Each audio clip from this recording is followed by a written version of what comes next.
नमस्कार दोस्तों, crime stories channel पर मैं राजेश आपका स्वागत करता हूं। दोस्तों, आज मैं आपको अपराध की जिस वारदात के बारे में बताने जा रहा हूं, वो वारदात कोल्लम, केरल में हुई थी। तो चलिए दोस्तों, जानते हैं इस वारदात के बारे में। लालच की बुनियाद पर रखे हुए रिश्ते कभी कामयाब नहीं होते। आज की कहानी जो मैं आपको सुनाने जा रहा हूँ, इस कहानी में बिल्कुल ऐसा ही होता है। लालच की बुनियाद पर उसने एक रिश्ता रखा था। शादी उसने इसलिए की थी क्योंकि वो खुद गरीब था और सामने वाली लड़की अमीर होती है। लेकिन जब उसका जी भर जाता है और जब उसका लालच पूरा हो जाता है, तो वो सोचता है कि अब छुटकारा पाया जाए। छुटकारा पाने के लिए वो जो तरीका अपनाता है, वो तरीका वाकई में बहुत भयानक होता है। इतना भयानक कि जब लोगों तक ये घटना पहुंचती है तो सब लोग कांप जाते हैं। संयोग से भारत के इतिहास में ये पहली ऐसी घटना घटी होगी जिसमें किसी पति ने अपनी पत्नी को रास्ते से हटाने के लिए ये तरीका अपनाया होगा। हालांकि ऐसे पहले भी मामले रहे होंगे। अदालत इस मामले में अपना फैसला सुनाती है तो ऐसा फैसला इससे पहले कभी आया ही नहीं था, क्योंकि कत्ल एक है और कत्ल करने वाला भी एक ही है, लेकिन उसको सजा दो दी जाती है। और ये कहा जाता है कि इस व्यक्ति को 2 बार उम्र कैद की सजा सुनाई जाती है। साथ ही 5 लाख रुपए का अर्थदंड भी सुनाया जाता है। जब तक इस व्यक्ति के प्राण ना निकल जाए, तब तक इस व्यक्ति को सलाखों से बाहर ना निकाला जाए, क्योंकि इस व्यक्ति का समाज में बाहर रहना बहुत खतरनाक साबित हो सकता है। जब ये लोगों को पता चलता है कि अदालत में जज साहब ने ऐसा कुछ बोला है, तो हर कोई व्यक्ति इस कहानी के पीछे की सच्चाई जानने के लिए आतुर हो जाता है कि आखिरकार मामला क्या था। आज की जो घटना मैं आपको सुनाने जा रहा हूँ, ये घटना है केरल के एक जिला कोल्लम की। दरअसल एक लड़का जिसका नाम सूरज कुमार होता है, जो कि निजी बैंक में कर्मचारी है, एक दिन कंप्यूटर में काम करते समय उसके सामने एक इश्तिहार आता है। दरअसल 25 साल की एक लड़की होती है जिसका नाम है उत्तरा। वो शादी के लिए शादी की साइट पर अपना प्रोफाइल बनाती है।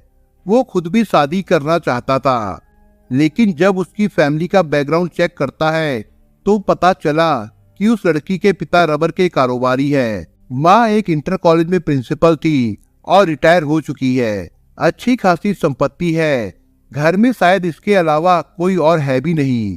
लेकिन लड़की के पास एक दिक्कत थी। ये लर्निंग डिसेबिलिटी का शिकार थी, यानी कि कुछ भी नई चीजें सीखने में इसे दिक्कत होती थी। बस इसलिए शायद इसके पास अच्छे रिश्ते नहीं आ रहे थे और इसलिए मैट्रिमोनियल साइट का इस्तेमाल किया गया था। ये लड़का अपने परिवार के साथ जाता है। हालांकि इसके परिवार के बारे में इसकी माँ एक सिंपल गृहिणी होती है और उसके पिता ऑटो रिक्शा चलाते हैं। लेकिन लड़का बैंक में नौकरी कर रहा था। उसके बड़े बड़े ख्वाब थे। जब ये अपनी शादी का प्रस्ताव उनके सामने रखता है तो साल 2019 में शादी की बात पक्की हो जाती है। उन्हें खुशी होती है कि कोई उनकी बेटी को अपनाने के लिए उनके घर तक आए हैं। शादी हो जाती है। समय बहुत ही अच्छा गुजर रहा था। साल 2020 में उसको एक बहुत प्यारा सा बेटा पैदा हो जाता है। जिंदगी बहुत अच्छी चल रही थी। जब शादी की जाती है तो एक बढ़िया कार भी उसे दी जाती है। उसके साथ ही 1 लाख रुपया कैश दिया जाता है और 768 ग्राम सोना दिया जाता है। साथ ही इस लड़की की परवरिश अच्छे से हो, इसके लिए 8,000 रुपए प्रति माह उसे पैसे भी दिए जाते थे, ताकि घर में किसी भी तरह की कोई दिक्कत ना हो। लड़का भी कमाता था और घर से ससुराल से पैसे भी मिलते थे।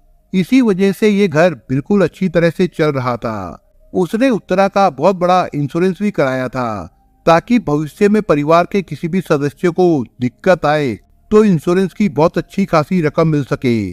तभी उस लड़के ने सोचा कि अब काफी दिन हो चुके हैं, इस लड़की से छुटकारा पाया जाए और किसी दूसरी जगह पर नए रिश्ते की बात चलाई जाए। इसके इंश्योरेंस के पैसे और जो इसके पास धन दौलत है, इसके पिता के पास जो धन दौलत है, वो भी मुझे मिल जाएगी। लेकिन वो चाह रहा था एक ऐसा तरीका जिससे सभी को लगे कि सिंपल सी एक मौत है, बल्कि कत्ल नहीं। लेकिन वो कत्ल ही करना चाहता था। उसके लिए मोबाइल पर और कंप्यूटर पर वो रोज ही एक तरीका तलाश करता था। कुछ दिन बीतने के बाद साल 2020 की बात है। वो एक व्यक्ति से दोस्ती करता है जिसका नाम होता है सुरेश कुमार। दरअसल सुरेश कुमार सपेरा होता है। वो बड़े जहरीले सांपों को वश में करने की ताकत रखता था। दोस्ती के बाद सूरज कुमार उससे कहता है कि यार मुझे एक सांप चाहिए, और ऐसा सांप जो जहरीला हो, जिसे काटने से किसी की भी मौत हो जाए। उसने ये तरीका इसलिए अपनाया था क्योंकि केरल में इस तरह की सांपों के काटने से मौत होना आम बात है। ये कोई बड़ी बात नहीं है। हर साल वहां पर सैकड़ों की संख्या में, हजारों की संख्या में लोग सांप के काटे जाने से मर जाते हैं। और वो सांप को घर लेकर आता है। उसे जार में रखने के बाद उस जार को रख देता है अपने ऊपर वाले कमरे में, और अपनी पत्नी से कहता है कि जो ऊपर फर्स्ट फ्लोर है वहां कमरे में मेरा मोबाइल रखा है, तुम उस मोबाइल को लेकर आओ। उस दिन सांप को उसने खुला छोड़ा हुआ था। जाहिर सी बात है कि कोई भी उसके अंदर जाएगा तो सांप उसे काटेगा। सांप बहुत ज्यादा परेशान हो चुका था। शायद वो इंतजार कर रहा था कि किसी को काटे, और जैसे ही दरवाजा खुलता है तो सांप फुक्कार मारता है। सांप के फुक्कार मारने से लड़की डर जाती है और जोर जोर से चीखने लगती है, चिल्लाने लगती है। उसकी चीख पुकार सुनने के बाद इस लड़के के यानी कि सूरज के माता पिता और उसके परिवार के बाकी लोग, आसपास के घर के लोग भी आ जाते हैं, ये देखने के लिए कि इनके घर में क्या हुआ है, क्यों शोर मच रहा है। लड़का ऊपर जाता है। ऊपर जाने के बाद सूरज कुमार उस सांप को पकड़ लेता है, और पकड़ने के बाद कहता है कि ठीक है, इसे मारो मत, ये जंगल का जीव है, इसे नुकसान नहीं पहुंचाना है, इसको वो बाहर छोड़ देगा। लेकिन वो बाहर नहीं छोड़कर आया था, बल्कि कुछ टाइम के बाद जब 2-4 दिन बीत जाते हैं तो फिर से उस सांप को घर में लाकर छोड़ देता है, और मौका पाते ही अपनी पत्नी को सांप से कटवा देता है। जैसे ही उसकी पत्नी को सांप काट लेता है, वो बेहोशी की हालत में चली जाती है। लड़के के माता पिता को जब ये बात पता चलती है तो वो इस लड़की के माता पिता को खबर देते हैं। तुरंत ही इस लड़की को उठाकर सीधा अस्पताल ले जाया जाता है, और अस्पताल में लगभग 52 दिनों तक इसका उपचार चलता है। और उपचार होने के बाद लगभग ये लड़की ठीक हो चुकी थी, लेकिन अभी भी इसकी तबीयत में कुछ खास सुधार नहीं हुआ था। इसलिए लड़के के ससुराल वाले कहते हैं कि हम अपनी बेटी को अपने पास लेकर जा रहे हैं, वहीं पे इसकी कुछ सेवा पानी कर लेंगे, ये ठीक हो जाएगी तब तुम्हारे पास वापस भेज देंगे। सब कुछ जैसे नॉर्मल था। किसी को इस बात का इल्म तक नहीं था कि जो हुआ है वो एक बहुत ही भयानक षड्यंत्र था, लेकिन कोई इसके बारे में नहीं जानता था। अब ये सूरज कुमार सुरेश कुमार से कहता है कि सुरेश कुमार, तुमने जो सांप दिया था वो इतना जहरीला नहीं था जिसकी वजह से उसकी पत्नी बच जाती है। कोई ऐसा सांप तो जिसके काटने से सीधा मर जाए। इसके बाद सुरेश कुमार ने एक जहरीला कोबरा पकड़ा, और कोबरा पकड़ने के बाद उसको एक डिब्बे में रखकर दे दिया। डिब्बे में छोटे छोटे सुराख कर दिए थे ताकि उसे सांस मिलती रहे। लगभग 13 दिन तक बंद डिब्बा अब सूरज कुमार के घर पर रखा हुआ था, और वो इंतजार में था कब अपनी पत्नी के पास जाए, और जाने के बाद कब अपनी पत्नी को सांप से कटवाए। इसके लिए उसने 6 मई का दिन चुना। 6 मई 2020 को डिब्बे को वो अपने बैग में रखता है। बैग में रखने के बाद सीधा लगभग 44 किलोमीटर दूर उसके घर से उसकी ससुराल थी, और वहां पहुंच जाता है। वहां जाने के बाद वो बड़े ही प्यार से पेश आता है अपने सास ससुर के साथ, अपनी पत्नी के साथ, और वो नॉर्मली जाकर अपनी पत्नी के कमरे में लेट जाता है। पत्नी अभी ठीक नहीं हुई थी, उसका उपचार चल रहा था। उसे कहा गया था कि तुम्हें ज्यादा नहीं घूमना फिरना है और ना ज्यादा बात करना है, बस आराम करना है। बेटा उसका ज्यादातर अपने नाना नानी के पास रहता था, लेकिन कई दिनों के बाद मुलाकात हो रही थी सूरज की अपनी पत्नी उत्तरा से, तो वो जाके सोया हुआ था। बैग इस कमरे में रखा हुआ था। जैसे ही रात काफी हो जाती है तभी वो अपना बैग खोलता है, बैग से डिब्बा निकालता है। डिब्बा निकालने के बाद अपनी पत्नी के ऊपर लगभग 5.5 फुट के उस कोबरा को पत्नी के ऊपर डाल देता है। लेकिन जैसे ही वो उसको पत्नी के ऊपर डालता है, कोबरा वहां से सरक कर एक कोने में चला जाता है। सूरज बड़ा परेशान होता है। उसके पास एक स्टिक होती है जो सांपों को पकड़ने के काम में आती है। उस स्टिक से वो सांप को फिर से उठाता है और उठाने के बाद फिर से अपनी पत्नी के ऊपर सांप को डाल देता है। लेकिन ये सब काम करने से पहले उसने अपनी पत्नी को जूस में मिलाकर थोड़ा नशीला पदार्थ दिया था, ये सोचकर कि अगर ये सांप काटेगा तो ये आंखें खोलेगी और वो चीखेगी चिल्लाएगी, और अगर समय रहते इसे हॉस्पिटल पहुंचा दिया गया तो ये फिर से बच जाएगी। इसलिए उसने जूस में नशीला पदार्थ दिया था। उस जूस को पीने के बाद उसे नशा था। उसे पता ही नहीं था कि उसके ऊपर सांप डाला जा रहा है, और वो भी बार बार डाला जा रहा है। दूसरी बार सांप डाला तो दूसरी बार भी वो सांप वहां से सरक कर एक कोने में पहुंच जाता है।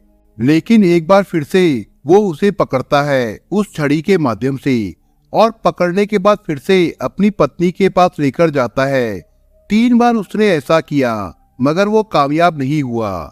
सांप बार बार वहां से सरक जाता था। इस पर उसे बहुत गुस्सा आ जाता है, तो वो सांप को बहुत देर तक परेशान करता है। परेशान करने के बाद उसको गर्दन से थोड़ा सा पीछे से पकड़ता है और पकड़ने के बाद अपनी पत्नी के हाथ पर कटवा देता है। और जैसे ही वो सांप काटता है तो उसे बिल्कुल भरोसा हो जाता है कि उसकी पत्नी के शरीर में अब इस कोबरा का जहर फैल रहा है।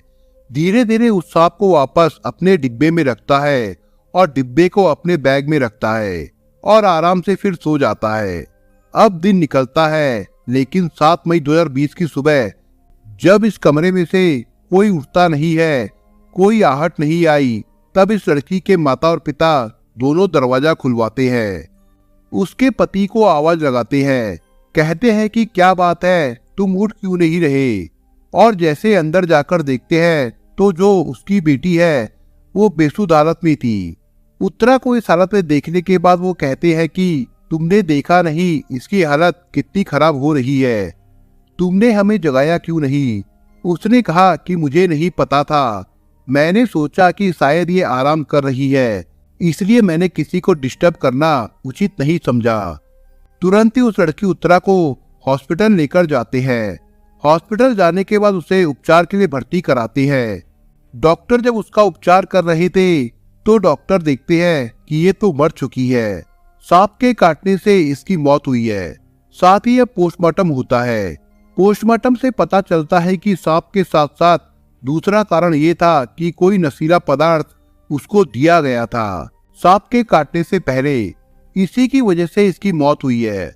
अब ये बात जब घर वालों को पता चली तो घर वालों को बड़ा आश्चर्य हुआ। घर वाले वापस घर आ जाते हैं। आने के बाद पूरा घर देखते हैं, लेकिन दूर दूर तक घर में कोई सांप दिखाई नहीं देता।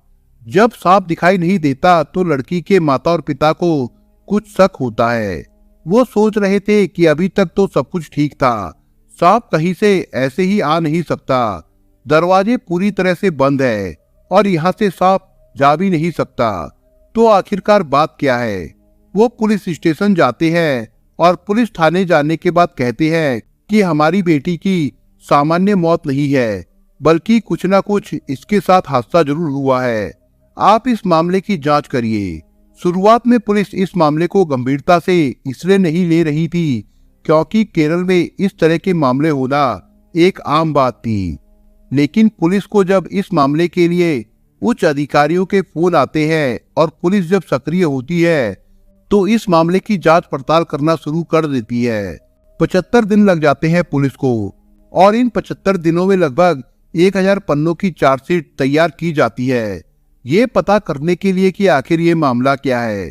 पुलिस को वो सांप मिल जाता है। सांप इस घर के पीछे ही था, क्योंकि घर के पीछे जंगल था।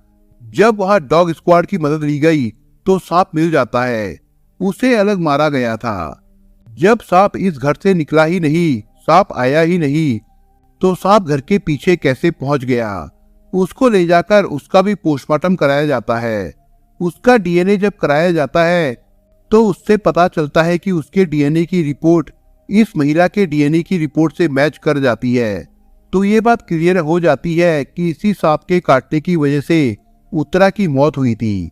साथ ही जब पुलिस को शक होता है कि इसमें इसके पति का भी हाथ है, तो 24 मई 2020 को इसके पति को यानी कि सूरज कुमार को गिरफ्तार किया जाता है। लगभग उसे 700 सवाल किए जाते हैं और 700 सवाल करने के बाद वो टूट जाता है। फिर वो पूरी कहानी बयां कर देता है। दरअसल वो कहता है कि मैंने अपनी पत्नी को पहले भी मारने की कोशिश की थी। पहले ये जो हॉस्पिटल में रही थी तब भी उसको मैंने ही एक सांप से कटवाया था। और साथ ही जब उसके मोबाइल के कॉल रिकॉर्ड निकलवाए जाते हैं तो मोबाइल के रिकॉर्ड पर एक सपेरे के बारे में पता चलता है जिसका नाम सुरेश कुमार होता है। उससे उसकी दोस्ती होती है जो कि जहरीले सांप रखने का आदी था। पुलिस उसे हिरासत में ले लेती है तो वो अपने बयान में कहता है कि वो अब तक इसको 2 सांप बेच चुका है। पुलिस ने लगभग 1000 पन्नों की चार्जशीट लगाने के बाद सारे सबूत जुटाने के बाद जब ये मामला अदालत में पहुंचाया तो सितंबर 2021 में जब ये मामला लोअर कोर्ट में पहुंचा तो जिसने भी इस वारदात के बारे में सुना वो 1000 पन्नों की चार्जशीट को देखकर हैरान था। शायद संभव से भारत के इतिहास में ये पहला ऐसा किस्सा है, पहला ऐसा केस है जिसमें व्यक्ति ने अपनी पत्नी को रास्ते से हटाने के लिए सांप का प्रयोग किया था।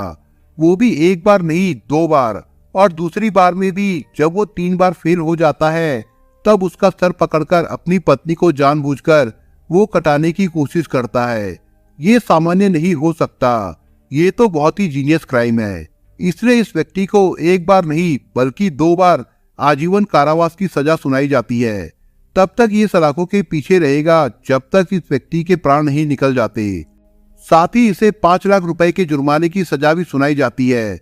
सजा तो सुना दी गई लेकिन अभी उसके पास और भी कई सारे चांस है, जैसे कि हाई कोर्ट हो गया, सुप्रीम कोर्ट हो गया और राष्ट्रपति के यहाँ अपील।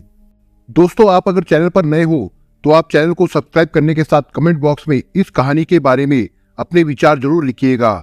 मिलता हूँ एक नई कहानी के साथ, तब तक के लिए अपना ख्याल रखिएगा। धन्यवाद।